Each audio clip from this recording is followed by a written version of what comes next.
of the big frustrations that we have had with every one of our RVs that we've driven over the past 9 years is this: the key fob and the center door.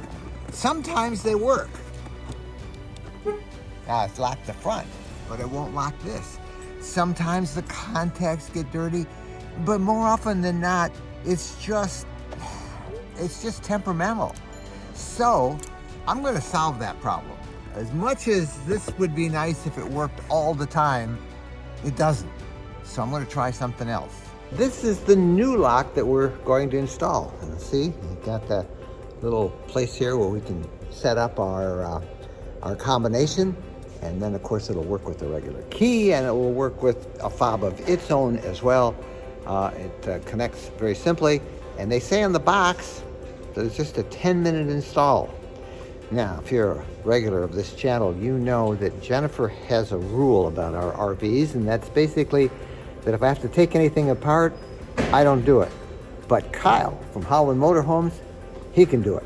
She trusts him, not me. Okay, Kyle, you think let's time this thing. Let's see if we can do a 10-minute install. We'll see. First step is taking off the old one.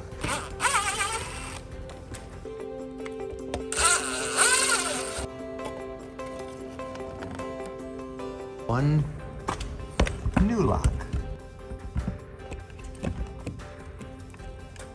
There we go.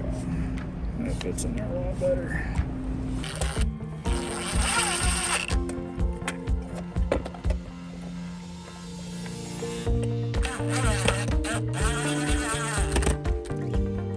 One, two, three, four, lock.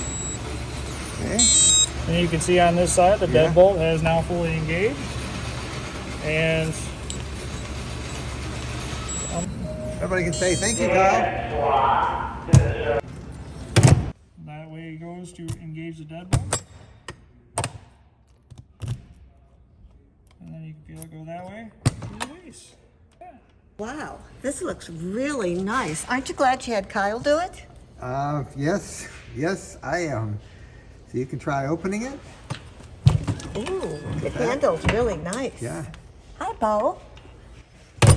It does, it even shuts nice. Yeah, it is. So the new lock is on, and I couldn't be happier with it. It does have a fob, and we can use that if we want, but I think I'm going to mostly use the combination. And that just is so much easier. You don't get frustrated, and it's very secure. This is something that you're all going to want. This is a LaCrosse indoor-outdoor thermometer temperature. I know what the temperature is outdoors. I know what it is indoors. I know the weather. I know the humidity, what day it is. We really like knowing both the indoor and the outdoor temperature, and we've been using this system from LaCrosse for years. We mount the outdoor sensor with heavy-duty hook and loop tape at the rear of the RV, and it never falls off. The atomic alarm clock is self-setting and automatically adjusts for daylight savings time. Besides the temperature, it also shows humidity. We think this is a bargain at $52. Studies show that more than 30% of us drive with under-inflated tires. Well, you might be able to do that more often in your passenger vehicle. In an RV, it is dangerous. Now, if tire pressure is too low, too much of the tire's surface area touches the road, which then increases friction. Increased friction can cause the tire to overheat, which can lead to premature wear, tread separation, and blowouts. So the first thing we want to talk about is knowing what your RV tire pressure should be, and then what it is. What it should be is supposed to be prominently displayed on most motorhomes on a sticker on the driver's side door jamb. The simplest way to know their current state is with one of these, a tire pressure gauge. We should all get in the habit of regularly checking our tires, especially when starting a trip. Now, the tire gauge is something that we should all have, and we should all use it. But there is even a better way. You should have what is known as a TPMS, a tire pressure monitoring system. Some RVs come with them built in as standard equipment, We're lucky we have one that displays a readout if a tire goes too low on our RV. But if you don't have that as part of your RV, there are so many easy to add kits that we want to recommend one of those to you.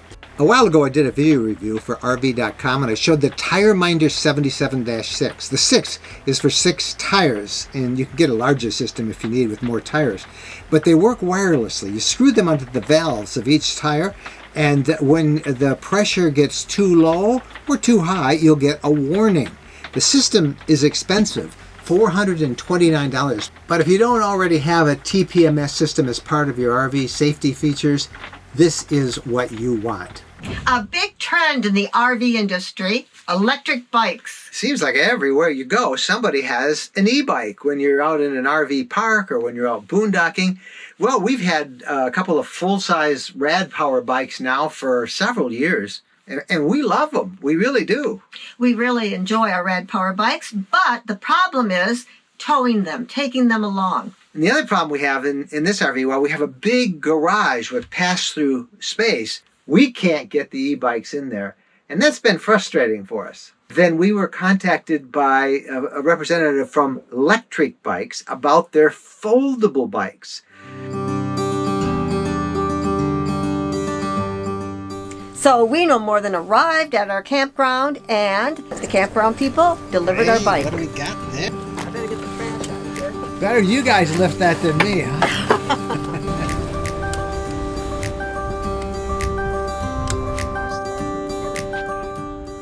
They were both assembled very easily.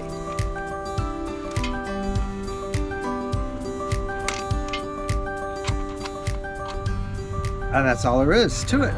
So no sooner did Mike assemble his bike, and he took off for a bike ride down the levee behind the park.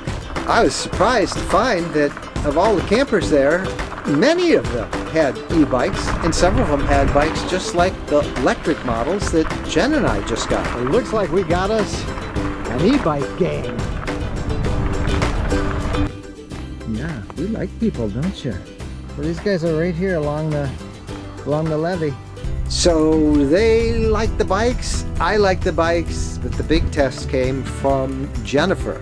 She opted to do her first test ride on the levee that was right alongside, on the banks of the Mississippi River. The thing about this is you can ride it as a normal bike, or if you're reaching a hill, or if you're gotten worn out, there's a lot of wind or something, you can get a little extra boost. Wheels in, just up a little bit on the lip, so it'll go through. So it'll go all the way down the end. And then wheels in this way, so both bikes have the wheels in, and then you've got plenty of room here. All right. Awesome. A bit of your space on this side.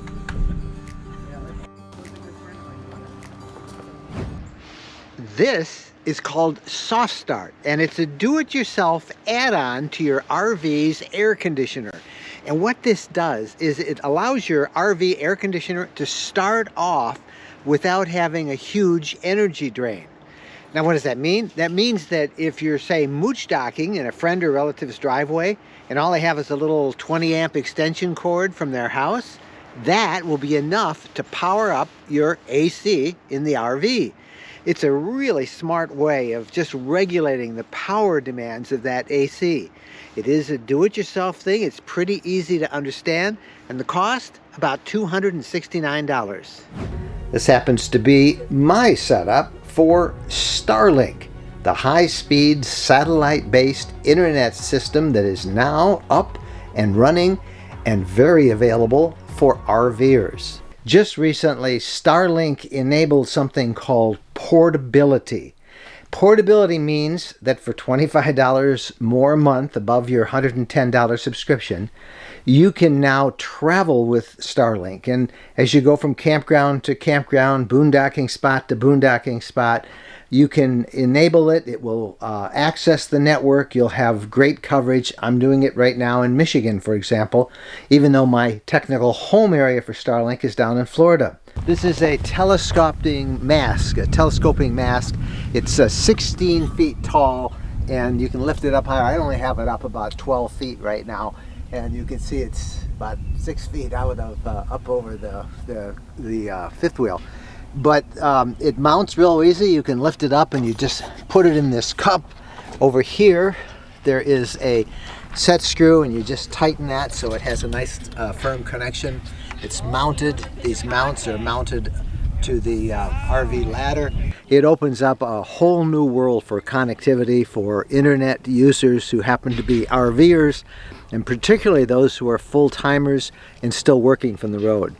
What kind of internet speeds can you expect with Starlink?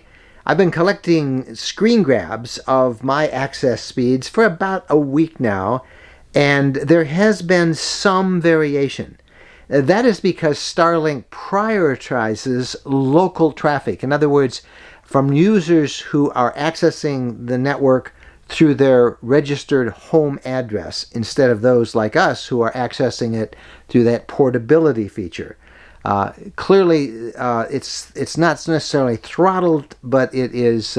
You don't have the fantastic speeds that we've seen some people report. Still, my download speeds have been excellent, generally equal to or better than what I would expect through cable at my home. We're installing two 100-amp Battleborn lithium batteries. We're also upgrading to a Victron 2000-watt multi-plus inverter, a more robust solar controller, and a Victron battery monitor. These are the two AGM batteries that we're replacing. The new lithiums are the exact same size and will fit in the same spot behind the step and under the floor.